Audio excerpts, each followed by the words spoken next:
Hello दोस्तों। I hope आप बहुत अच्छे होंगे। देखिए, F Y B com economics की हमने एकदम अच्छे तरीके से शुरुआत जो है वो कर दी है। हमने पहले और दूसरे लेक्चर में क्या देखा? हमने देखा कि इकोनॉमिक्स के ब्रांचेस क्या है। हमने देखा इंटरडिसिप्लिनरी अप्रोच टू इकोनॉमिक्स, यानी इकोनॉमिक्स और कौन से सब्जेक्ट से कोरिलेटेड है। और उसी में हमने देखा कि इकोनॉमिक्स और एडमिनिस्ट्रेशन, इस पर अगर आपको नोट लिखने को आई तो आप शॉर्ट नोट में क्या लिखोगे। हमने देखा इकोनॉमिक्स और मैथमेटिक्स, इस पॉइंट पर आपको शॉर्ट नोट लिखने अगर एग्जाम में आती है तो आप क्या लिखोगे। ऐसे हमने पॉइंट्स देखे। आज हम आगे देखेंगे। तो चलिए शुरुआत करते हैं। देखिए, इकोनॉमिक्स और इथिक्स, इस पर अगर आपको नोट लिखने एग्जाम में आती है तो आप क्या लिखोगे। तो सबसे पहले इथिक्स यानी क्या? तो अच्छे और बुरे की समझ, ये मतलब इथिक्स होता है। तो इकोनॉमिक्स और इथिक्स का क्या कोरिलेशन? तो ठीक है, हम पढ़ते हैं। Economics deals with resource allocation and policy impacts, while ethics explores moral principles guiding behaviour. Moral principles और गाइडिंग बिहेवियर मतलब यही कि सही और गलत की समझ होना, यह है मॉरल प्रिंसिपल्स। तो इनका कैसे कैसे इंटरसेक्शन है, कैसे कैसे कोरिलेशन है, वो हम समझते हैं। तो देखिए, अगर आईटीसी कंपनी है तो आईटीसी कंपनी क्या करती है? तो क्लासमेट की बुक्स भी आईटीसी कंपनी ही बनाती है।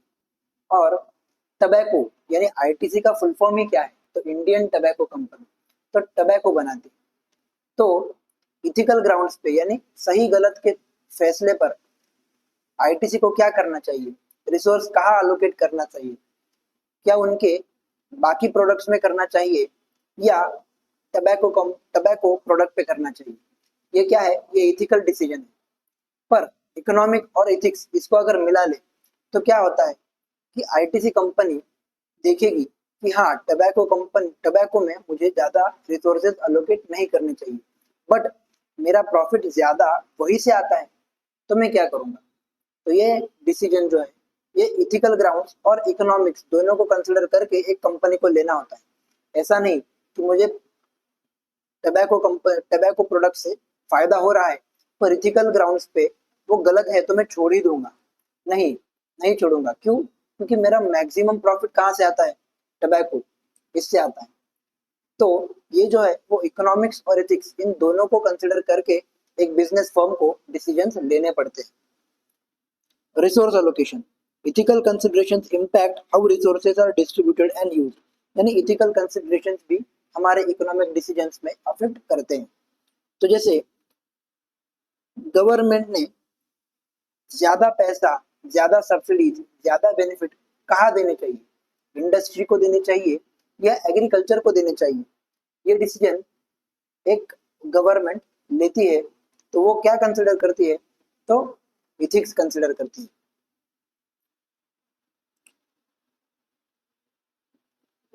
वेल्थ डिस्ट्रीब्यूशन, अब issues like income inequality and wealth distribution involve ethical questions about fairness and social justice. अब progressive tax systems aim to address income inequality by taxing higher earners at higher rates. Logical है कि ज्यादा income tax किसने भरना चाहिए? जो ज्यादा income कमाता है। तो ये क्या है? इथिकल ग्राउंड्स पे करेक्ट है। तो ये क्या है? इथिक्स और इकोनॉमिक्स को कंसिडर करके गवर्नमेंट ने इनकम टैक्स लॉज बनाए, ऐसा हम बोल सकते हैं। एक लेबर को या मजदूर को सही वेजेस मिलने चाहिए, ये डिसीजन जो है इसको इथिक्स कंसिडर करके ये डिसीजन लिया गया है, ऐसा हम बोल सकते हैं। क्योंकि वेजेस और सही वेजेस मिलना चाहिए, इस डिसीजन में अलग क्या है? तो सही वेजेस मिलने चाहिए, इसमें हम उसकी रिक्वायरमेंट भी देखते हैं कि वेज, एक लेबर को रिक्वायरमेंट है कि कितना लेबर वो कितना वर्क करेगा, उसके हिसाब से उसे कितना अमाउंट मिलना चाहिए। तो ये जो है, ये इथिक्स और इकोनॉमिक्स इन दोनों को कंसिडर करके वो वेज पॉलिसी एक गवर्नमेंट बनाती है। देखिए, implementation of labour laws in India seeks to prevent exploitation and ensure fair wages. अब एक कंपनी को एनवायरनमेंट को भी ध्यान में रख के उसके डिसीजन लेने होते हैं। अगर वो एनवायरनमेंट को ध्यान नहीं रखेगी तो उसकी डिसीजंस की वजह से एनवायरनमेंट का नुकसान होगा और ultimately as a human being सबका ही नुकसान होगा। तो जब एक कंपनी डिसीजन लेती है और एनवायरनमेंट फ्रेंडली, यानी देखिए किताबें जब बनती है तो किताबों में ट्रीज कम यूज किए हैं ऐसा अगर उन्होंने बोला है तो ये क्या है, एक एनवायरनमेंट फ्रेंडली मूव है। जैसे India's policies on industrial emissions and environmental regulations aim to reconcile economic growth and ecological preservation. यानी अगर एक बिजनेस एनवायरनमेंट को ध्यान में रखकर डिसीजन लेता है तो वो क्या कर रहा है, तो इथिकल ग्राउंड्स पे डिसीजन लेता है। बहुत सारी कंपनीज हैं कि जो CSR करती है, यानी कॉर्पोरेट सोशल रिस्पॉन्सिबिलिटी, इसके अंतर्गत पैसा कहीं डोनेट करती है या कुछ अस्पताल बनाती है या कुछ ऐसा काम करती है जो सोशल कॉज में, सोशल बेनिफिट में बहुत अच्छा है। तो टाटाज हुए, इन्फोसिस हुए, वो क्या करते हैं, बड़ा अमाउंट CSR फंड में यूज करते हैं। तो अगर एक बिजनेस CSR फंड यूज करती है, CSR के लिए कुछ खर्चा करते हैं, तो वो क्या कर रही है कि इथिक्स को कंसिडर कर रही है। कैसे? क्योंकि उन्होंने प्रॉफिट कहाँ से कमाया, तो सोसाइटी के तरफ से प्रॉफिट कमाया है, यानी गुड्स एंड सर्विसेज उन्होंने किसको प्रोवाइड किए, तो सोसाइटी को प्रोवाइड किए और प्रॉफिट अर्न किया है। तो it's their moral duty to give them back, यानी सोसाइटी को कुछ चीजें वापस भी देनी चाहिए। इससे शुरू हुआ CSR। और जब एक कंपनी CSR करती है तो इसका मतलब वो सोसाइटी के लिए कुछ कर रही है, यानी कि मॉरल ग्राउंड्स पे, इथिकल ग्राउंड्स पे वो कुछ काम कर रही है। तो ऐसे हमने देखा कि इथिक्स और इकोनॉमिक्स में आप क्या लिखोगे। अब कुछ प्रॉब्लम्स होते हैं इकोनॉमी के, हर एक बिजनेस के भी और इकोनॉमी एज अ होल के भी। तो क्या प्रॉब्लम्स होते हैं, तो देखिए प्रॉब्लम्स होते हैं कि how to produce, how much to produce, what to produce, ऐसे प्रोडक्शन से रिलेटेड कुछ प्रॉब्लम्स होते हैं। तो हम एक एक करके प्रॉब्लम्स देखेंगे। तो जैसे देखिए पहला प्रॉब्लम क्या है कि what to produce and what quantity to produce, कितना प्रोडक्शन करना, क्या प्रोडक्शन करना। तो जैसे एक कंट्री में ज्यादा फूड प्रोडक्ट्स प्रोड्यूस करने हैं या ज्यादा टेक्नोलॉजिकल इक्विपमेंट्स या वेपन्स प्रोड्यूस करने हैं, ये जो डिसीजन है ये व्हाट टू प्रोड्यूस में आता है। हाउ टू प्रोड्यूस, यानी अगर इंडिया जैसी कंट्री की हम बात करेंगे तो इंडिया में लेबर बहुत ज्यादा है। तो पॉलिसीज ऐसी होनी चाहिए कि उन लेबर्स को एम्प्लॉयमेंट मिले, कहा तो काम मिले। अगर काम मिलेगा तो इंडिया की लेबर फोर्स को कुछ अर्निंग्स होगी। बट USA को देखेंगे तो वहाँ पॉपुलेशन कम है, लेबर फोर्स कम है, तो वहाँ टेक्नोलॉजी ड्रिवन अगर ज्यादा प्रोडक्शन होगा तो वो ठीक है। बट इंडिया जैसी कंट्रीज में अगर हम सब टेक्नोलॉजिकल प्रोडक्शन करेंगे और लेबर्स को काम ही नहीं देंगे तो इंडिया में अनएम्प्लॉयमेंट बढ़ेगा। इसलिए ये भी एक क्वेश्चन है कि हाउ टू प्रोड्यूस, यानी लेबर ओरिएंटेड और टेक्नोलॉजी ड्रिवन, ठीक है। फॉर whom टू प्रोड्यूस, हमारा एंड कंज्यूमर कौन है,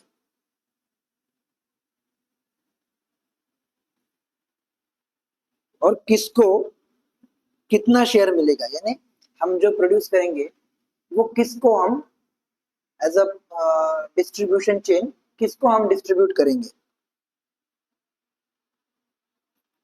उसके बाद how efficiently resources are being utilise, ये भी एक इकोनॉमिक क्वेश्चन है कि जो रिसोर्सेज एक बिजनेस यूज करता है क्या वो एफिशिएंटली यूज हो रहे हैं, यानी 100% वो रिसोर्सेज यूज हो रहे हैं या फिर वेस्टेज ज्यादा है। तो ये भी एक इकोनॉमिक डिसीजन है।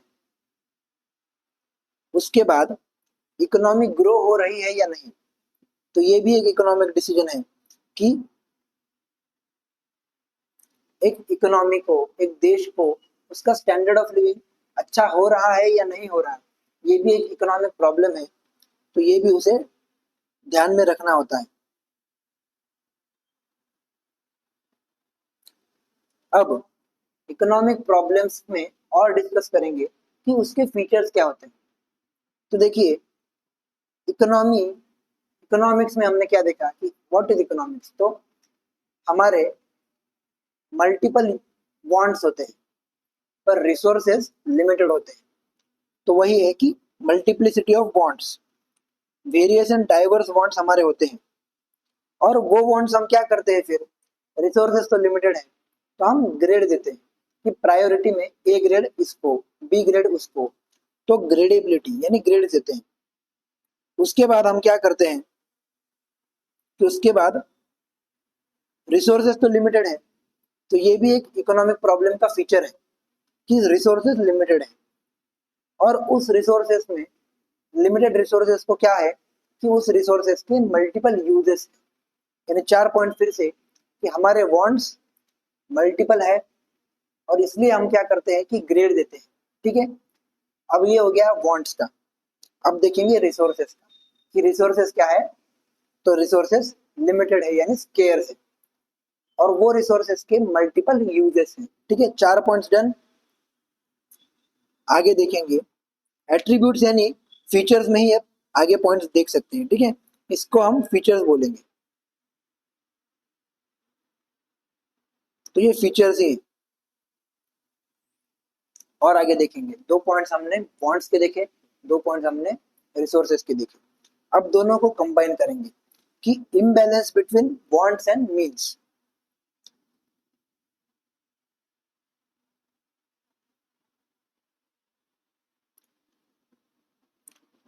अब इकोनॉमिक प्रॉब्लम कब आता है, जब वांट्स ज्यादा हो जाती है और रिसोर्सेज कम होते हैं, यानी वांट्स ज्यादा मीन्स कम। इसी को अलग लैंग्वेज में बोलेंगे तो डिमांड ज्यादा सप्लाई कम। तो जब ऐसा हो जाता है तो इकोनॉमिक प्रॉब्लम आती है। तो देखिए, economic problem arise when wants exceed the available resources. और दूसरा है कि स्केर्सिटी, यानी स्केर्सिटी किसकी, तो रिसोर्सेज की।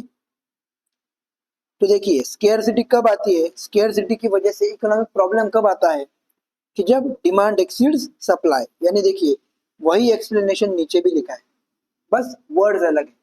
कि ऊपर लिखा था कि जब वांट्स एक्सीड्स मींस, नीचे लिखा है कि जब डिमांड एक्सीड्स सप्लाई।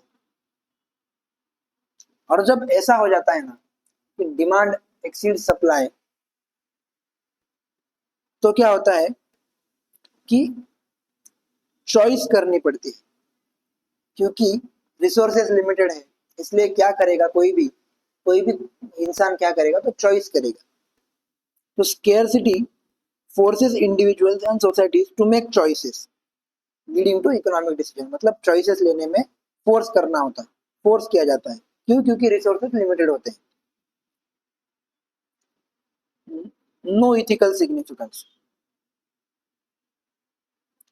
अब इकोनॉमिक प्रॉब्लम में इथिकल कंसिडरेशन नहीं आता, क्योंकि बेसिक प्रॉब्लम क्या है कि लिमिटेड रिसोर्सेस और मल्टीपल वांट्स। तो वांट सेटिस्फाई करने में इथिकल ग्राउंड्स को कंसिडर नहीं करते, क्योंकि अगर वांट सेटिस्फाई करने में इथिक्स भी कंसिडर हो गया तो वांट सेटिस्फाई नहीं हो सकती।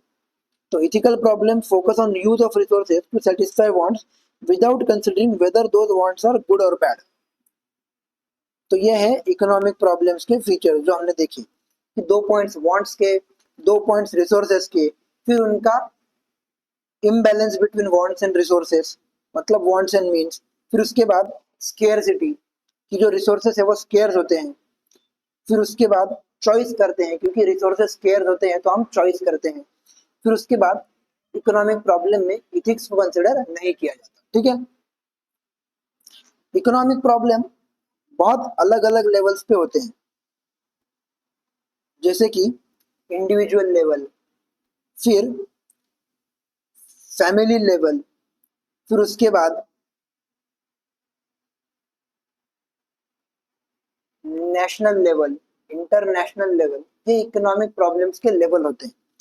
तो इंडिविजुअल के लिए क्या प्रॉब्लम है, तो देखिए उसकी इनकम लिमिटेड है, तो लिमिटेड इनकम, और इसकी वजह से वो क्या प्रॉब्लम फेस करता है कि कहाँ रिसोर्सेज अलोकेट करने हैं, हाउ टू अलोकेट।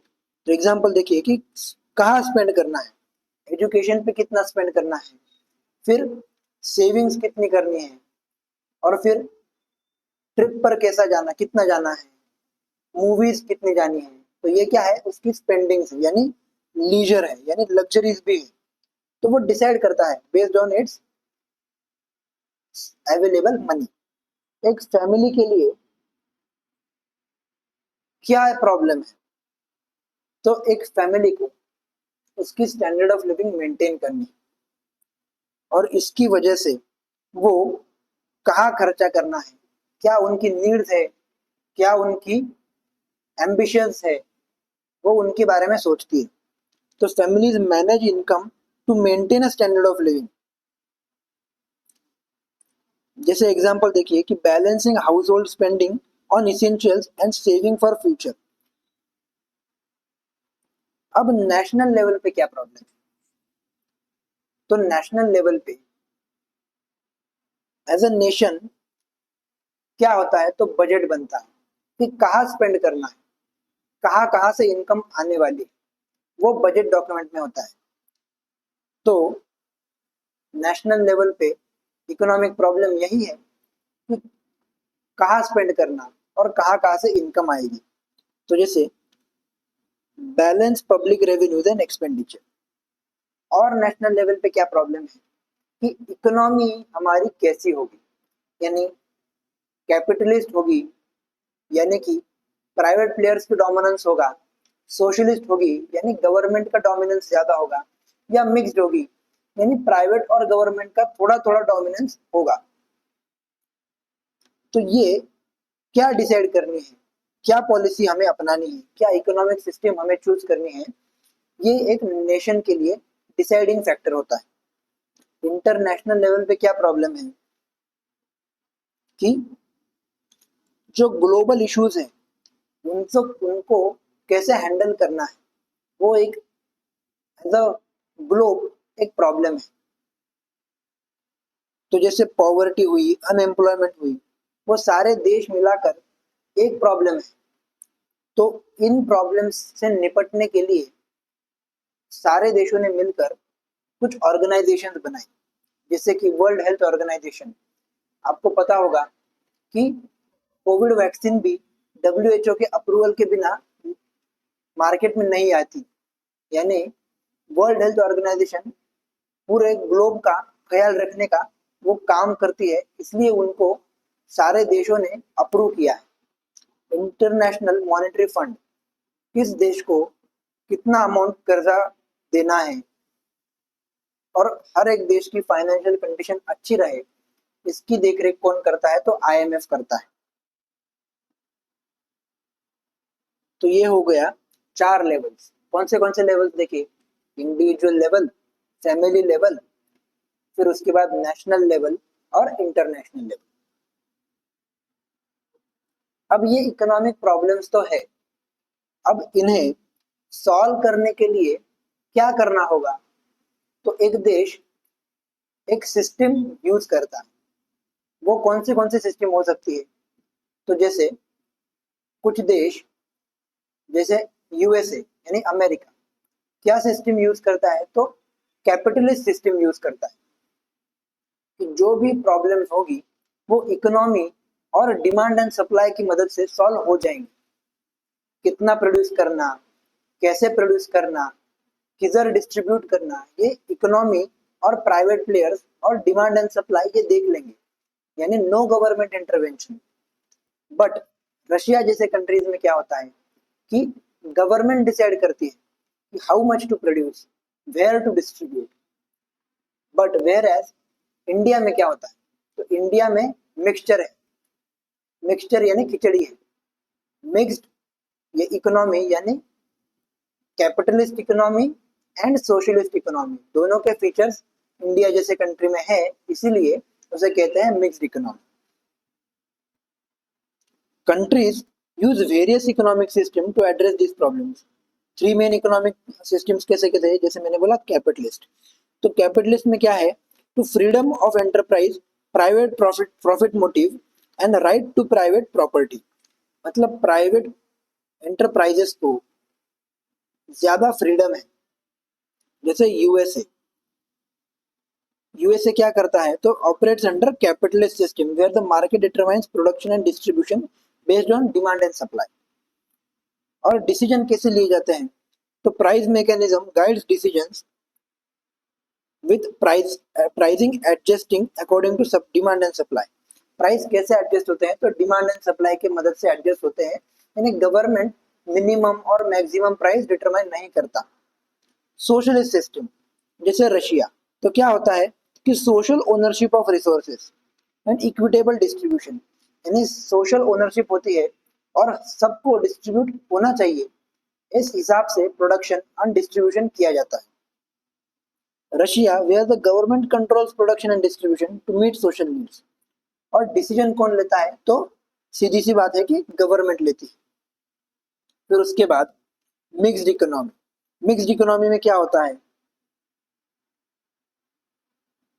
कि मिक्स्ड इकोनॉमी में blend of capitalist and socialist, यानी कैपिटलिस्ट और सोशलिस्ट दोनों का मिक्सचर होता है, जैसे कि हमारी इंडिया है, where both private enterprise and government intervention coexist to balance growth and equity. अब डिसीजन कौन लेता है, तो कॉम्बिनेशन.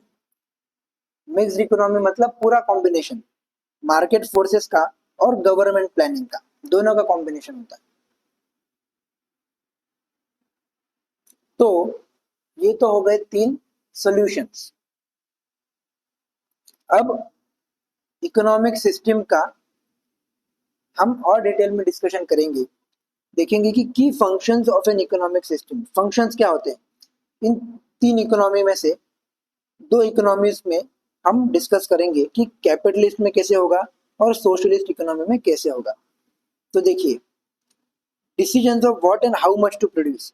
इस पॉइंट पे दोनों इकोनॉमी, दोनों सिस्टम क्या कहते हैं, तो कितना प्रोड्यूस करना और क्या प्रोड्यूस करना, ये अगर कैपिटलिस्ट इकोनॉमी में डिसाइड करना होगा तो कैसे डिसाइड होगा, तो मार्केट डिमांड एंड रिसोर्स कितना अवेलेबल है, इसके हिसाब से वो डिसीजन लिया जाएगा.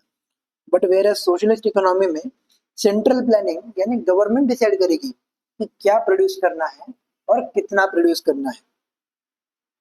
हाउ टू प्रोड्यूस, यानी कैसे प्रोड्यूस करना है. तो कैपिटलिस्ट इकोनॉमी में ये डिसीजन कैसे लिया जाएगा, तो फर्म डिसाइड करेगी कि उसे क्या लगता है कि मैं ज्यादा लेबर एम्प्लॉय करूं या मैं मशीनरी से काम कर लूं. बट सोशलिस्ट इकोनॉमी में डिसीजन कैसे लिया जाता है कि सोशल प्रायोरिटीज क्या है. लोगों को ज्यादा अगर एम्प्लॉयमेंट की रिक्वायरमेंट होगी तो लेबर ओरिएंटेड काम कीजिएगा, नहीं तो आप मशीनरी ओरिएंटेड और टेक्नोलॉजी ओरिएंटेड काम कर सकते हैं. ये डिसीजन सोशल प्रायोरिटीज के बेसिस पे लिया जाएगा. फिर फॉर हुम टू प्रोड्यूस, किसके लिए प्रोड्यूस करना. एक कैपिटलिस्ट इकोनॉमी में ये डिसीजन परचेजिंग पावर के हिसाब से लिया जाएगा कि एक फर्म डिसाइड करेगी कि लोगों की परचेजिंग पावर क्या है, उस हिसाब से वो प्राइसिंग डिसाइड कर लेगी कितना प्राइस पे वो सेल करना है. बट सोशलिस्ट इकोनॉमी में किसके लिए प्रोड्यूस करना है, वो नीड के हिसाब से और सबको ध्यान में रखकर वो डिसीजन लिया जाएगा. उसके बाद रेशनिंग एंड डिस्ट्रीब्यूशन. अब कैपिटलिस्ट इकोनॉमी में डिमांड एंड सप्लाई को ध्यान में रखकर डिसीजंस लिए जाएंगे. बट सोशलिस्ट इकोनॉमी में गवर्नमेंट क्या करेगा, गवर्नमेंट प्राइसिंग पॉलिसी डिसाइड करेगा कि क्या प्राइस पे रखना है, क्या डिसीजन लेना है, वो गवर्नमेंट ही डिसाइड करेगा. फिर उसके बाद इकोनॉमिक मेंटेनेंस एंड प्रोग्रेस. अब कैपिटलिस्ट इकोनॉमी में अगर ग्रोथ करनी होगी तो फर्म डिसाइड करेगा कि मुझे इनोवेशन चाहिए या नहीं चाहिए, कि growth is driven by innovation and profit motive, कि अगर प्रॉफिट चाहिए होगा तो टेक्नोलॉजी को यूज हम करेंगे और डेवलपमेंट करेंगे, ये फर्म डिसाइड करेगी।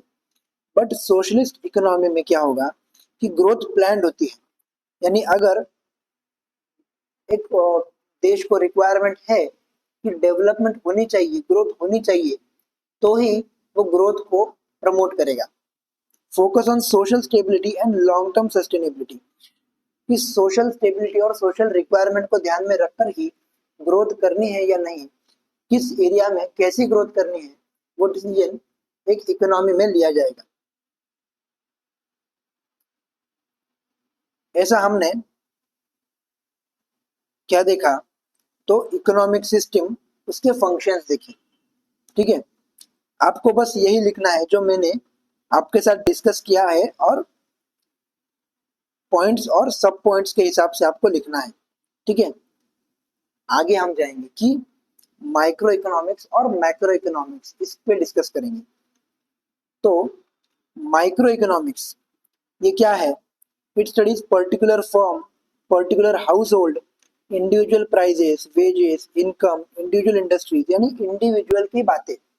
फिर वो इंडिविजुअल फर्म हो, इंडिविजुअल इंसान हो, इंडिविजुअल इंडस्ट्री हो, यानी इंडिविजुअल की बातें, यानी माइक्रो लेवल की बातें, वो कहाँ आएंगी? माइक्रो इकोनॉमिक्स में आएंगी। उसके बाद माइक्रो इकोनॉमिक्स की कैरेक्टरिस्टिक्स क्या है? तो वही है कि इंडिविजुअल डिसीजन लिया जाएगा, इंडिविजुअल के सेटिस्फेक्शन का डिसीजन लिया जाएगा। हाउ अ फर्म मैक्सिमाइजेस आउटपुट और प्रॉफिट विद लिमिटेड रिसोर्सेज, एक फर्म का डिस्कशन किया जाएगा, वो है इंडिविजुअल डिसीजन। फिर उसके बाद behaviour of single economic unit, यानी सिंगल इकोनॉमिक यूनिट का इकोनॉमिक बिहेवियर देखा जाएगा, कि जैसे कंज्यूमर हो, फर्म हो, रिसोर्स ओनर हो, उनका बिहेवियर इकोनॉमिक में क्या बदल होता है, बदलाव क्या होता है, उसके हिसाब से उनकी रिएक्शन क्या होती है, इंडिविजुअल की रिएक्शन क्या होती है। जैसे अगर प्राइस बढ़ेगा तो उनकी डिमांड कम होगी, तो ये इंडिविजुअल लेवल पे जो है वो एनालिसिस जो है वो माइक्रो इकोनॉमिक्स में किया जाता है। उसके बाद प्राइस थ्योरी, माइक्रो इकोनॉमिक्स में क्या होता है कि प्राइस पे क्या रिएक्शन होगा एक इंडिविजुअल का, बिजनेस का, फर्म्स का, वो देखा जाता है। तो also known as price theory, micro economics is primarily concern with flow of goods and services from firms to household, the pricing of goods and services and the behaviour of individual markets. तो यानी pricing of goods and services and firms to household, कैसे goods distribute होते हैं, इसका discussion micro economics में आएगा। तो price theory भी ऐसी है। अब डिमांड एंड सप्लाई एनालिसिस कहाँ आता है? तो माइक्रो इकोनॉमिक्स में आता है। Micro economics explains how individual consumers और फर्म रीच इक्विलिब्रियम, कैसे इक्विलिब्रियम पे आते हैं। यानी हमने ग्राफ देखा था कि ये क्वांटिटी और ये प्राइस, ठीक है। तो अब डिमांड फंक्शन ऐसा है, यानी प्राइस बढ़ेगी तो क्वांटिटी डिमांडेड कम होगी, और सप्लाई फंक्शन ऐसा है। तो ये जो इक्विलिब्रियम है वो एक फर्म कैसे इक्विलिब्रियम पे आएगी, तो ये जो डिस्कशन है वो माइक्रो इकोनॉमिक्स में आता है। तो अब माइक्रो इकोनॉमिक्स का इंपॉर्टेंस यानी महत्व क्या है? तो देखिए, माइक्रो इकोनॉमिक्स की मदद से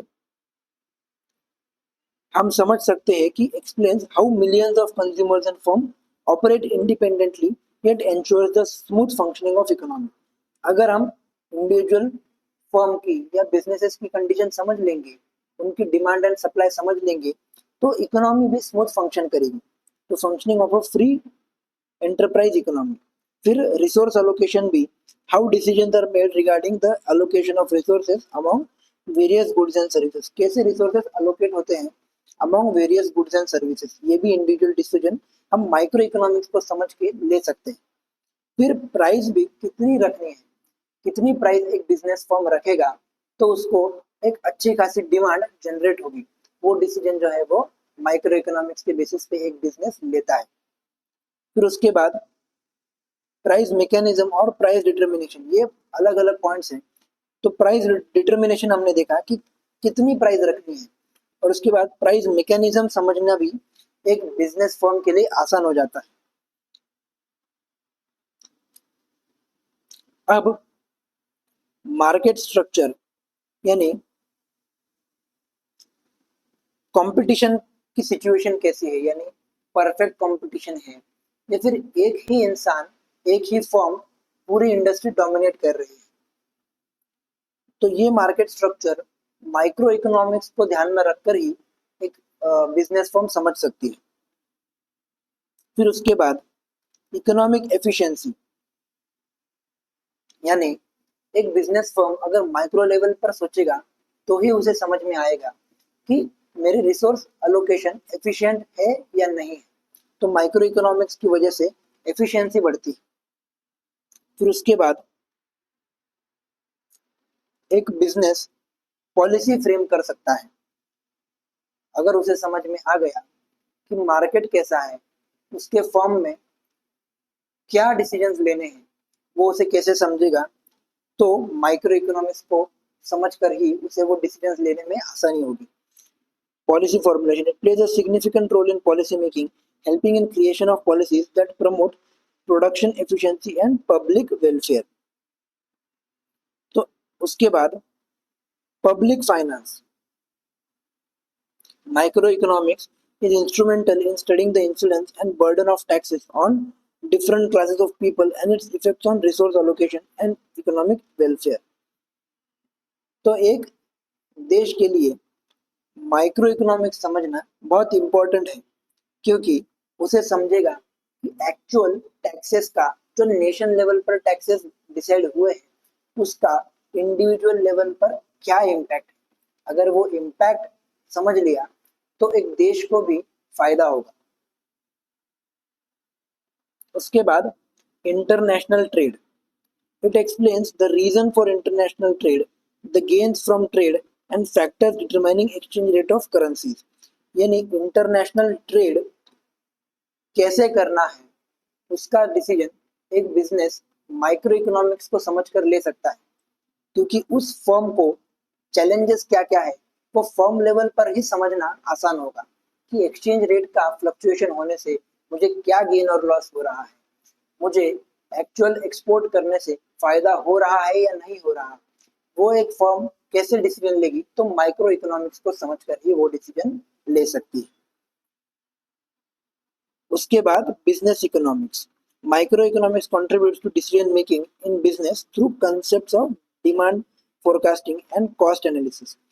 अगर एक बिजनेस माइक्रो एनालिसिस करेगी, यानी उसकी पिछली डिमांड हिस्ट्री देखेगी, तो उसे फोरकास्ट करना भी आसान होगा कि मेरा फ्यूचर में क्या डिमांड रहने वाला है, किस प्रोडक्ट की कितनी डिमांड होगी, मुझे कैसे सप्लाई करना है। ये डिसीजन एक बिजनेस फर्म माइक्रो एनालिसिस यानी माइक्रो इकोनॉमिक्स को कंसिडर कर कर ही ले सकती है। थियरी ऑफ लीनियर प्रोग्रामिंग, अब ये क्या है, तो आपने इक्वेशंस पढ़े होंगे, इक्वेशंस मैथ्स में सॉल्व किए होंगे, तो इक्वेशंस की मदद से ही आपको कैसे प्रॉफिट मैक्सिमाइज करना, कैसे कॉस्ट मिनिमाइज करना, ये जो डिसीजन है ये लेना आसान होता है। यानी लीनियर प्रोग्रामिंग को हम थोड़ा डिस्कस करेंगे कि जैसे आप मैथ्स में पढ़े होंगे कि दो इक्वेशंस हैं, x plus y less than और इक्वल टू 20, फिर 3x plus 2y is less than और इक्वल टू 38। अब ये जो इक्वेशंस हैं इसमें हम वैल्यूज पुट करके पहले इक्वेशन का हम ग्राफ बनाएंगे, ठीक है। तो जैसे अगर मैंने x को 0 कंसिडर किया पहले इक्वेशन में, तो y क्या आएगा, y will be less than और इक्वल टू 20, ठीक है। तो y आ गया 20, ठीक है। तो ये मैं 20 यहाँ पर लिख देता हूँ, ठीक है। ये y एक्सिस है, ये x एक्सिस। और अब वैसे ही मैं y को अगर 0 कंसिडर करता हूँ तो x की वैल्यू क्या आएगी, तो 20 आएगी। और अब मैं क्या करूँगा, इन लाइंस को ज्वाइन कर दूंगा। वैसे ही मैं 3x प्लस 2y इसमें एक को 0 कंसिडर करके वैल्यूज निकाल लूंगा, और मैं शायद ऐसा होगा कि यहाँ पर समझो 15 है और यहाँ पर 25 है। तो ऐसे दूसरे इक्वेशन की भी लाइन आ गई। और अब मुझे समझो प्रॉफिट मैक्सिमाइज करना है, तो मैं कौन सा पोर्शन कंसिडर करूंगा? तो जहां पर दोनों लाइंस इंटरसेक्ट कर रहे हैं उसके अंदर का पोर्शन जो है वो मैं कंसिडर करूंगा। यानी देखिए ये पोर्शन मैं कंसिडर करूंगा और जो ये पॉइंट्स हैं ये पॉइंट्स मेरे ऐसे होंगे कि जहां पर प्रॉफिट मैक्सिमाइज करना मुझे आसान होगा। यानी आपको बस इतना ही समझना है कि लीनियर प्रोग्रामिंग यानी इक्वेशन की मदद से प्रॉफिट मैक्सिमाइज कैसे करना या फिर कॉस्ट मिनिमाइज कैसे करना, वो पॉइंट्स निकाले जाते हैं। ठीक है, this analytical tool helps in finding numerical solutions to business problems requiring optimal choice। ऐसे करके हमने माइक्रो इकोनॉमिक्स समझा है। अब मैक्रो इकोनॉमिक्स क्या है कि जब इकोनॉमी एज अ होल का डिस्कशन आता है, लार्ज स्केल इकोनॉमिक फैक्टर्स जैसे national income, total employment, aggregate demand, overall price level, जब ऐसे एग्रीगेट फैक्टर्स और एग्रीगेट कंसेप्ट्स का डिस्कशन जहां आता है उसे कहते हैं मैक्रो इकोनॉमिक्स। और उसके फीचर्स क्या है? तो फीचर्स देखेंगे कि बेस ऑफ जनरल थ्योरी यानी जब हम पूरे देश की इनकम, एम्प्लॉयमेंट, मॉनेटरी प्रॉब्लम्स इसकी बात करते हैं तो ये होता है मैक्रो इकोनॉमिक्स। तो इसलिए जनरल थ्योरी यानी जनरल यानी कि क्या, which is not specific. Specific क्या होता था? जब हम पर्टिकुलर इंडस्ट्री, पर्टिकुलर फर्म उसकी बात करते तब वो स्पेसिफिक हो जाता, यानी कि तब तो वो माइक्रो इकोनॉमिक्स हो जाता। और अब जब हम जनरल दिख रहे हैं यानी कि इकोनॉमी एज अ होल का डिस्कशन वहां आता है। और मॉनेटरी प्रॉब्लम्स को ही यहाँ एक्सप्लेन किया है सेकेंड पॉइंट में। तो देखिए स्टडी ऑफ मॉनेटरी प्रॉब्लम, जैसे कि मॉनेटरी प्रॉब्लम्स क्या क्या है, जैसे कि इन्फ्लेशन यानी भाव बढ़ना, डिफ्लेशन यानी जब भाव कम होता है, ऐसे जो प्रॉब्लम्स है, मनी सप्लाई, फिर इंटरेस्ट रेट्स, ये जो प्रॉब्लम्स हैं ये है मॉनेटरी प्रॉब्लम्स। और ये मॉनेटरी प्रॉब्लम्स नेशन वाइज और इकोनॉमी वाइज स्टडी होते हैं, इसलिए वो मैक्रो इकोनॉमिक्स में आते हैं। उसके बाद इसमें इनकम एंड एम्प्लॉयमेंट का डिस्कशन आता है, जहां पर theory of income and employment, जहां पर पूरी देश की इनकम क्या है, अनएम्प्लॉयमेंट रेट, एम्प्लॉयमेंट रेट क्या है, इसका डिस्कशन कहाँ आता है? तो मैक्रो इकोनॉमिक्स में आता है। फिर उसके बाद इकोनॉमी एज अ होल कैसे फंक्शन करती है, कैसे पूरे देश की डिमांड एंड सप्लाई जनरेट होती है, तो वो डिस्कशन कहाँ आता है? तो मैक्रो इकोनॉमिक्स में आता है। How the economy functions as a whole, offering insights into complex economic systems of a country. फिर उसके बाद लंपिंग मेथड। तो ये लंपिंग मेथड क्या है सर? तो देखिए जब हम एक पर्टिकुलर इंडस्ट्री की बात करते हैं, फर्म की बात करते हैं, तो वो क्या होती है? एक पर्टिकुलर इंडस्ट्री, फर्म एक पर्टिकुलर की बात करते हैं, यानी वो है स्लाइस और इसी की कहते हैं स्लाइसिंग मेथड। ठीक है, यानी स्लाइसिंग मेथड।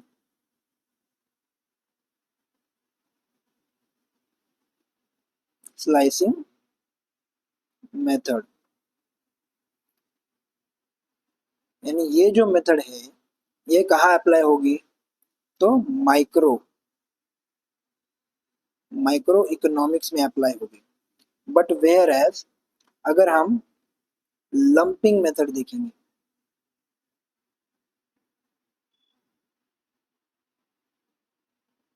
लंपिंग मेथड देखेंगे तो ये कहाँ अप्लाई होगी?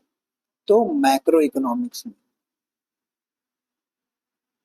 ठीक है, तो ये हो गया स्लाइस और ये हो गया लंपिंग मेथड।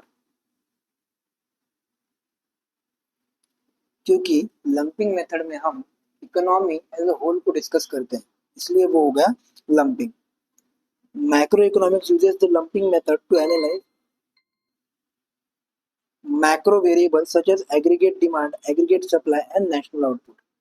फिर उसके बाद economic analysis, it studies national income level, employment fluctuation, long term economic growth.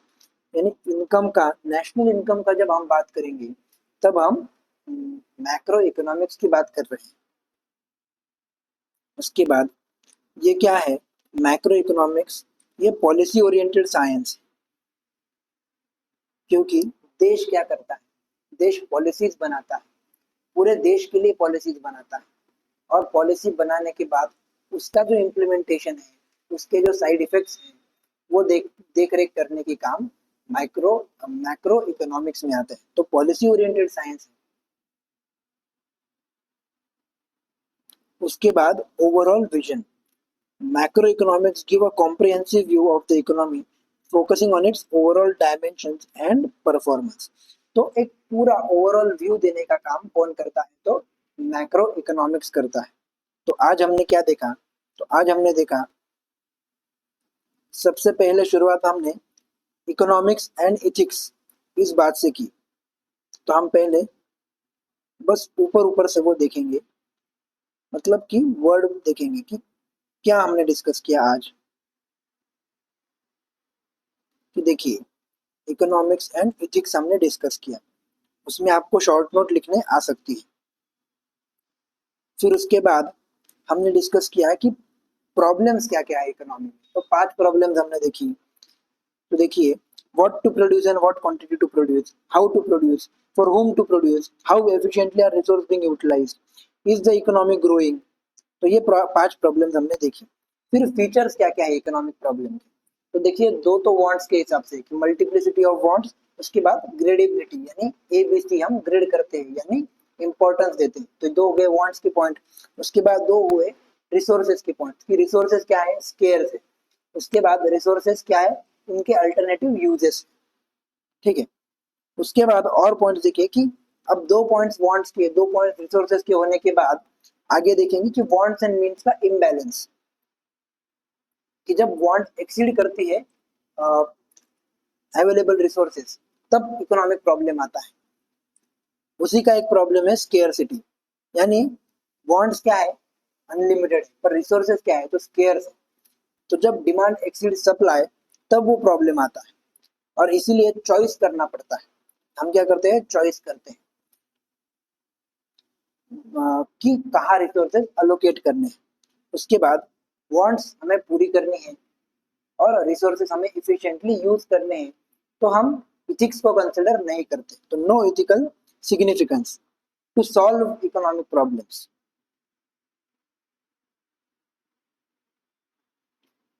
अब इथिकल प्रॉब्लम्स डिफरेंट लेवल्स के होते हैं। इंडिविजुअल लेवल देखा, फैमिली लेवल देखी, नेशनल लेवल देखा और इंटरनेशनल लेवल देखी। फिर उसके बाद अप्रोचेस क्या क्या होते हैं टू सॉल्व इकोनॉमिक प्रॉब्लम्स। तो इकोनॉमिक सिस्टम बनाई जाती है। तो 3 प्रकार के सिस्टम हमने देखी, कैपिटलिस्ट, सोशलिस्ट और मिक्स्ड। कैपिटलिस्ट में हमने यूएसए देखा, सोशलिस्ट में हमने रशिया देखी, और मिक्स्ड में हमने इंडिया का एग्जांपल देखा। उसके बाद एक इकोनॉमिक सिस्टम का फंक्शंस क्या क्या होते हैं। तो कैपिटलिस्ट इकोनॉमी का हमने वहाँ डिस्कस किया, और सोशलिस्ट इकोनॉमी का। वैसे हमने की फंक्शंस देखी। फिर उसके बाद माइक्रो एंड मैक्रो इकोनॉमिक्स में हमने शुरुआत की माइक्रो इकोनॉमिक्स से, कि माइक्रो इकोनॉमिक्स क्या है और उसके कैरेक्टरिस्टिक्स क्या है। कि इंडिविजुअल डिसीजन मेकिंग यूनिट, उसके बाद behaviour of single unit, pricing theory, demand and supply analysis. फिर उसके बाद इंपॉर्टेंस हमने देखा माइक्रो इकोनॉमिक्स का। फिर उसके बाद हमने देखा